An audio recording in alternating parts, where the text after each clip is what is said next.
Sup with it guys, you got excellent name here, back again for my ASL Week 6 Team Builder, this time up against Hutch, one of the better coaches in the league in my opinion, definitely top 3 coach for sure, so this is going to be a tough matchup. Definitely going to want to spring back from last week's game. If you watched that, we did take a loss, so I do not want to go 3-3 this game, so we're definitely going to have to try pretty hard in prep. He has a team of Exadrill, Mega Charizard Y, Keldeo, Amoonguss, Slowbro, Zygarde 10%, Fortress, Gigalith, Scrafty, Electivire, Lycanroc, Day, and Kecleon. And honestly, all of these Pokemon have got a pretty good chance of coming. I definitely expect Sand Exadrill with the Gigalith to try to help out with outspeeding the Deoxys speed. I definitely expect Keldeo to take on Incineroar and do a really good job of breaking. Slowbro as a universal wall.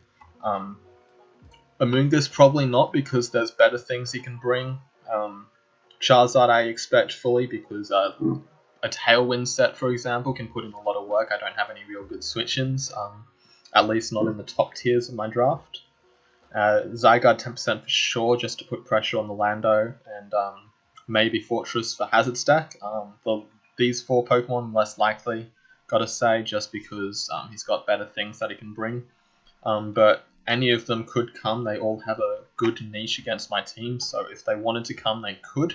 So I do kind of need to prep for everything pretty handily.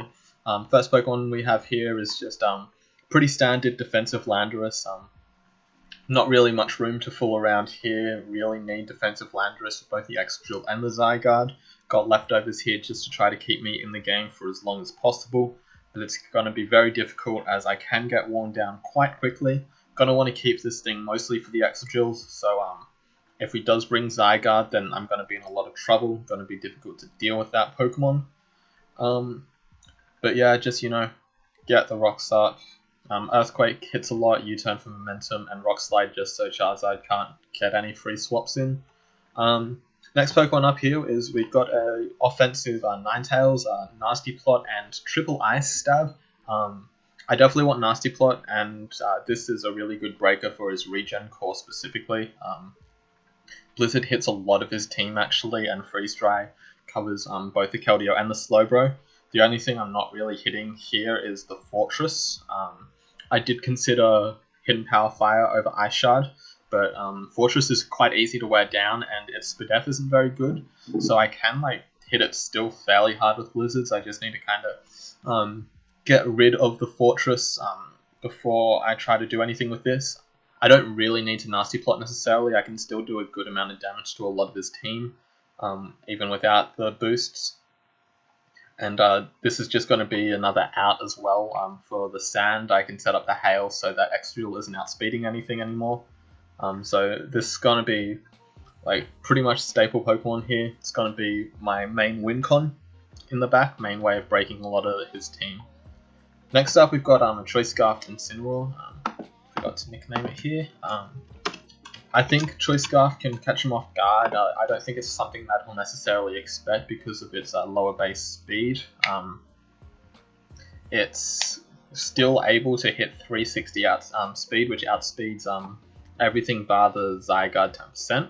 So that's quite good. I can catch the Keldeo off guard with some Thunder Punches. Keldeo is going to be a really good switch into this Pokemon normally, especially considering how much pressure I put on his defensive core with Darkest Lariat and Flare Blitz. So I expect Keldeo would be likely to come in. I can get a lot of momentum with U-turn, and I pivot into a fair few things. I can pivot in on the Charizard Y potentially, but I do need to worry about Focus Blasts. And so this is going to be pretty solid Pokemon in the matchup, especially if he brings stuff like the Fortress or the Amoonguss. It's going to be quite essential, I feel. But next up we've got Roserade. This is going to be mainly there for the Keldeo, and also Toxic Spikes is really good against him. Like I said, I don't think the Amoonguss is super likely to come just because he's got better options. But I do have Hidden Power Fire, which is going to be boosted by Sun, so that's going to do a fairly good chunk to Amoonguss as well as the Fortress. So I think Toxic Spikes is going to be quite fairly easy to keep up. I don't think he'd bring Spin on Excadrill, so I'm not too worried about that. Bulky this much health is enough to take on Keldeo, I do need to worry about an ICMZ or a Flynium Z kind of set. That can knock me out, but I do have a backup check in the back for that. And yeah, Synthesis to keep healthy, even though I do have Hail and he has Sand. The Char Y is going to be something that's going to want to come in on this, so I can Synthesis up for 75% of my health versus that, just to make sure I stay in the game for as long as possible. Can't really hit the Char Y. Char Y can put a lot of pressure on, but that's why I've got nice Legoo over here. This Pokemon's actually going to be really solid in the matchup. It completely walls Charizard, and it also does a really good job of checking Keldeo, as well as like Slowbro even. It doesn't dish out that much damage at all, but it just kind of needs to take the hits so that he can't get much momentum coming in. Rock Slide is enough to 2-hit KO Charizard, which is kind of crazy that it's not an OHKO, it's just that Sliggoo is not that strong at all. And then Thunderbolt just gives me a way to pressure the Keldeo.